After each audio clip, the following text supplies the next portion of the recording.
અમદાવાદમાં ગુનાખોરીનો ગ્રાફ વધતો જઈ રહ્યો છે, જેથી પોલીસે પેટ્રોલિંગ વધારી દીધું હતું. ગઈકાલે ક્રાઇમ બ્રાન્ચ પેટ્રોલિંગમાં હતી તે દરમિયાન બાતમીના આધારે 4 રીઢા ગુનેગારોને ઝડપી પાડ્યા છે. આ એ રીઢા આરોપીઓ છે જેને માત્ર 6,000 રૂપિયા માટે નિર્દોષનું કાશળ કાઢી નાખ્યું હતું, પરંતુ હાલ આવી ગયા છે પોલીસ પકડમાં. થોડા દિવસ પહેલા પોતાની રિક્ષામાં પેસેન્જરને બેસાડી અવાવરું જગ્યાએ લઈ જઈ કહ્યું કે તેરે પાસ જો ભી હૈ દે દે અને તેની પાસે રહેલા રૂપિયા લૂંટી તેની હત્યા કરી નાખી હતી.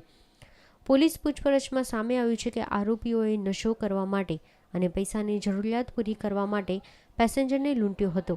હત્યા સમયે ઉપયોગ કરાયેલી રિક્ષા પણ પોલીસે કબજે કરી છે. 10થી 25 દિવસ પહેલા એટલે દિવાળીની આસપાસના દિવસોમાં 26/10ના રોજ દાણીલીબા વિસ્તારમાં જૂના સોમનાથ મંદિર રોડ છે ત્યાંથી એક અજાણ્યા ઈસમની લાશ મળેલી.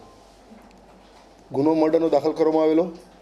અજાણ્યા ઈસમની લાશ ઓળખાવી હતી. એનું નામ હતું તુલસીરામ કદમ અને ઉંમર 54 વર્ષનું. ત્યાર પછી આ ગુનો અનડિટેક હતો.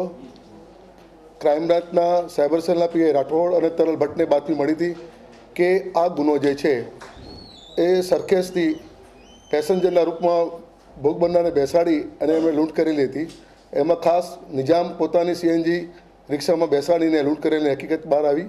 આજે સાયબર સેલની ટીમ જમાલપુર 4 રસ્તા પર નાકાબંધીમાં હતી. તે દરમિયાન આ રિક્ષા અને 4 ઈસમો પકડી આવ્યા છે. પોલીસ પૂછપરછમાં કબૂલ્યું હતું 4 આરોપીઓએ હત્યા કર્યા બાદ 6,000 રૂપિયાના 4 ભાગ કરી લીધા હતા અને અલગ અલગ થઈ ગયા હતા. આરોપી અગાઉ પણ આરોપી 15 જેટલા લૂંટ અને હત્યા જેવા ગંભીર ગુનામાં સંડોવાયેલા હતા. આ 4 આરોપીઓ જે છે એની મોડસ ઓપરેન્ડી એવી છે કે રાતના 8-9 વાગ્યા પછી સરખેજથી નારોલ અથવા સરખેજથી સાણંદ તરફ જતા કોઈ પણ પેસેન્જરને બેસાડે અને રસ્તામાંથી બીજા 2 પેસેન્જર બેસે અને અંધારાનો લાભ લઈ સાઈડમાં ઉતારીને લૂંટ કરતા હતા. આ કિસ્સામાં શાસ્ત્રીનગર પુલમાંથી પૂરો થયા પછી ડાબી સાઈડે સોમનાથ મંદિર રોડ છે ત્યાં લઈ ગયા અવારું જગ્યા ઉપર અને ત્યાર પછી મરણજાને લૂંટી લેવામાં આવ્યો. 6,000 રૂપિયા લૂંટ કરી છે અને દરેકના ભાગે 1,500 રૂપિયા આ લોકોએ ભાગ પાડી દીધા છે.